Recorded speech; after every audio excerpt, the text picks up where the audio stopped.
Welcome to BSR news. BSR news ప్రేక్షకులకు నమస్కారం. ఈరోజు మనం న్యూస్ స్టూడియోలో సెటప్ చేసాం.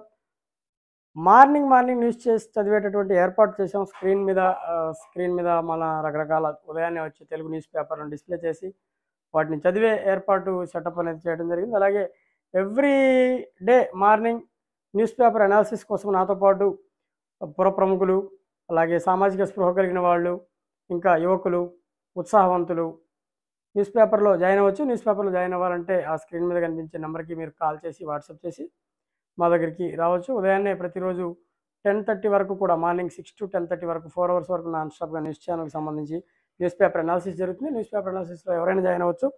మరి చూస్తూనే ఉండండి బిఎస్ఆర్ న్యూస్. ఈరోజు మనం చూద్దాం పేపర్లు పరిస్థితి ఏంటి, ఈరోజు ఏ పేపర్ మనం చదవబోతున్నాం. జస్ట్ ట్రయల్ వెర్షన్లో ఒక పేపర్ మనం చదవబోతున్నాం. ఏంటి అంటే దిశ పేపర్లో ట్రయల్ వెర్షన్ గురించి మనం డిస్కస్ చేద్దాం.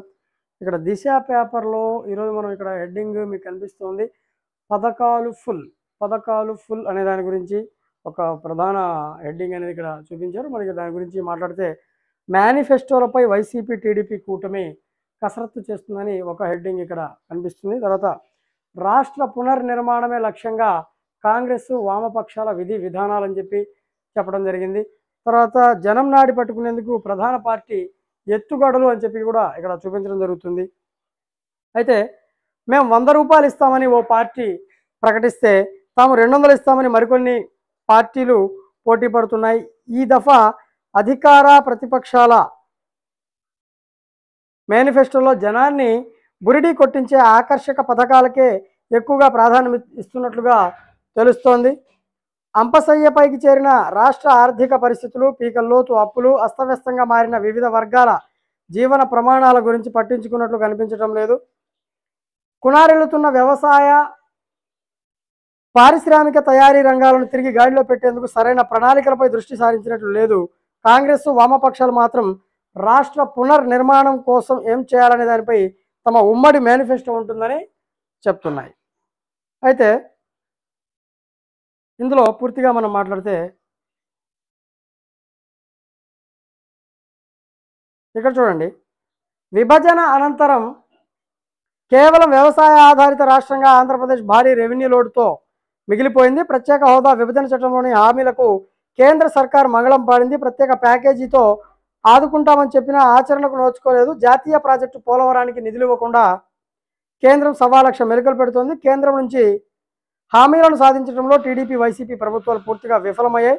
స్వయం పోషకంగా రాష్ట్రం ఎదిగేందుకు అవసరమైన విధి విధానాలు అమలు చేయడంలో కూడా విఫలమయ్యాయని చెప్పడం జరిగింది. మరి 2వ పేజీలో మిగతా ఇన్ఫర్మేషన్ అయితే ఇక్కడ ప్రచురించడం జరిగింది. 2వ పేజీలో మళ్ళీ మనం మిగతా ఇన్ఫర్మేషన్ కనుక చూసుకున్నట్లయితే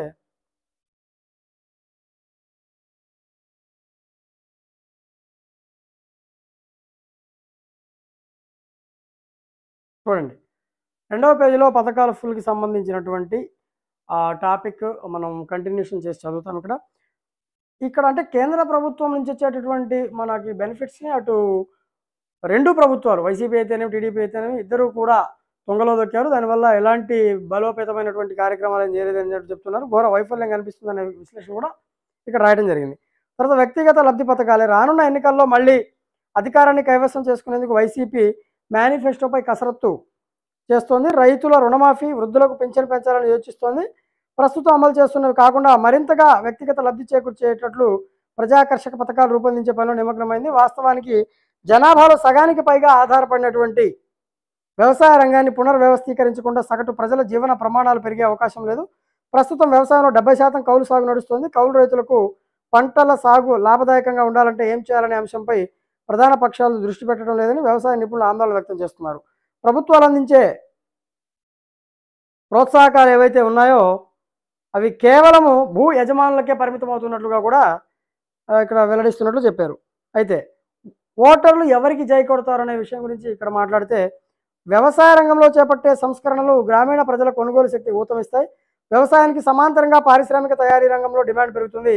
స్థానిక వినియోగానికి సంబంధించిన సరుకుల ఉత్పత్తి రంగంలో కుటీర పరిశ్రమలకు ఊతమిస్తే నిరుద్యోగ సమస్య తగ్గించడానికి దోహదపడుతుంది. వ్యవసాయ అనుబంధ రంగాలు, తయారీ రంగంలో ఉపాధి అవకాశాలను పెంచడం, ఆర్థిక వ్యవస్థను గాడిలో పెట్టడం ద్వారా రాష్ట్రాన్ని పునర్నిర్మిస్తామంటూ కాంగ్రెస్ మరియు వామపక్షాలు ఉమ్మడి మేనిఫెస్టోను రూపొందిస్తున్నాయి. ఎన్నికల్లో ప్రజాకర్షక పథకాలకు ఆమోదం లభిస్తుందా, లేక రాష్ట్ర అభివృద్ధికి ప్రజలు జై కొడతారా అనేది సర్వత్రా ఆసక్తిని రేకెత్తిస్తుంది. ఇక్కడ పథకాలు గురించి మాట్లాడితే ప్రజలకి ఇప్పుడున్నటువంటి పథకాల కంటే మరిన్ని పథకాలు ఇస్తామని ఊదరగొడుతూ, పథకాల మీద ఆ నమ్మకం పెట్టుకుంటూ, పథకాల ద్వారానే ప్రభుత్వాలు సృష్టించొచ్చని, పథకాల ద్వారానే అధికారంలోకి రావచ్చని చెప్పి పార్టీలు ఆలోచిస్తూ ఉంటే, అలా కాకుండా అభివృద్ధి ధ్యేయంగా అభివృద్ధికే ఓటేస్తారని కొన్ని మేనిఫెస్టోలు రాబోతున్నాయి. అంటే అభివృద్ధికి ప్రజలు ఓటేస్తారా?